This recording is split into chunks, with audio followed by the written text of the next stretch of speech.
Hi friends, welcome to Padmavathi channel. నా channel ఇంతవరకు subscribe చేసుకొని వాళ్ళు ఎవరైనా ఉంటే సబ్స్క్రైబ్ చేసుకోండి. ఇవాళ మన రెసిపీ వచ్చేసి హైపో ప్రోటీన్స్ ఉన్న మసాలా శనగల వడ. ఈ మసాలా వడల కోసం నేను ఒక కప్పు పచ్చి శనగలు తీసుకున్నానండి. ఈ శనగల్లో 2 గ్లాసులు వాటర్ పోసుకొని 5-6 అవర్స్ నానబెట్టుకొని ఉంచుకోవాలి. ఇలా నానబెట్టుకొని ఉంచుకున్న శనగలన్నింటినీ 2-3 సార్లు కడుక్కోవాలి. శనగల్లో ఉన్న నీరంతా వంచేసుకోవాలి. ఇప్పుడు ఈ శనగలన్నింటినీ తీసుకొని మిక్సీ జార్లో వేసుకొని కొంచెం బరకగా గ్రైండ్ చేసుకోవాలండి.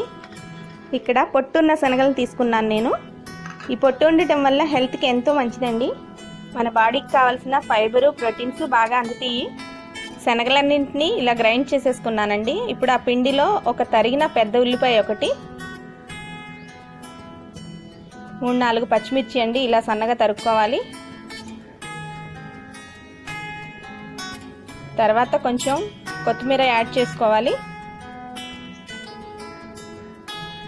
నెక్స్ట్ పుదీనా యాడ్ చేసుకోవాలండి.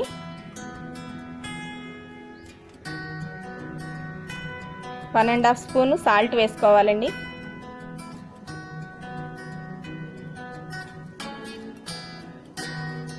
నెక్స్ట్ అల్లం వెల్లుల్లి పేస్ట్ 1 టేబుల్ స్పూన్ వేసుకోవాలి. నెక్స్ట్ పసుపు 1/4 teaspoon, garam masala 1/2 teaspoon, next కారం 1/2 టీ స్పూను యాడ్ చేసుకోవాలండి. మీరు ఇందులో కావాలంటే బియ్య పిండిని 1 టేబుల్ స్పూన్ యాడ్ చేసుకోవచ్చండి. బియ్య పిండి ఆప్షనల్ మాత్రమే. ఇప్పుడు ఈ పిండి మొత్తాన్ని బాగా ఇలా మిక్స్ చేసుకోవాలి. ఇందులో వేసిన పుదీనా, కొత్తిమీర వల్ల వడలకి మంచి ఫ్లేవర్ వస్తుందండి. చూడండి, మొత్తం కలిపేసాను. ఇందులో వాటర్ అస్సలు యాడ్ చేయకూడదండి. వడలు ప్రిపేర్ చేసుకోవడం కోసం ఆయిల్ని వేడి చేసుకుందామండి. దీనికి ఎక్కువ ఆయిల్ కూడా పట్టదు. బ్రేక్ఫాస్ట్ ఐటమ్గా కూడా చేసుకోవచ్చు మనం. ఆయిల్ వేడెక్కిందండి. ఇప్పుడు చిన్న సైజ్ బాల్ అంతా పిండి ముద్దను తీసుకొని ఇలా అరచేతిలో పెట్టుకొని కట్లెట్ మాదిరిగా ఒత్తుకొని జాగ్రత్తగా ఇలా నూనెలో వేసుకోవాలండి.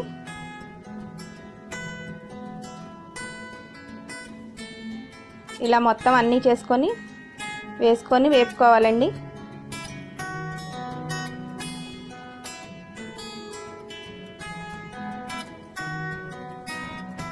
స్టవ్ మీడియం ఫ్లేమ్లో పెట్టుకోవాలి. ఇలా అన్నీ వేసుకొని వేపుకోవాలండి.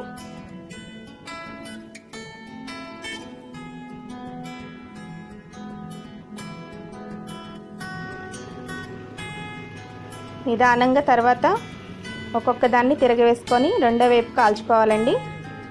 ఇప్పుడు ఏగిపోయినాయండి, మంచి గోల్డెన్ కలర్లోకి వచ్చినాయండి. చూడండి ఎంత బాగున్నాయో. వీటన్నిటిని ఇలా ప్లేట్లోకి తీసేసుకోవాలి. ఇందులో వేసిన మసాలాల వల్ల, పుదీనా, కొత్తిమీర ఫ్లేవర్ల వల్ల ఎంతో మంచి ఫ్లేవర్ వస్తుందండి. చాలా సూపర్గా ఉంది స్మెల్ అయితే. నెక్స్ట్ మిగిలిన పిండిని మొత్తాన్ని కూడా ఇలా వడలు వేసుకొని వేయించుకోవాలి.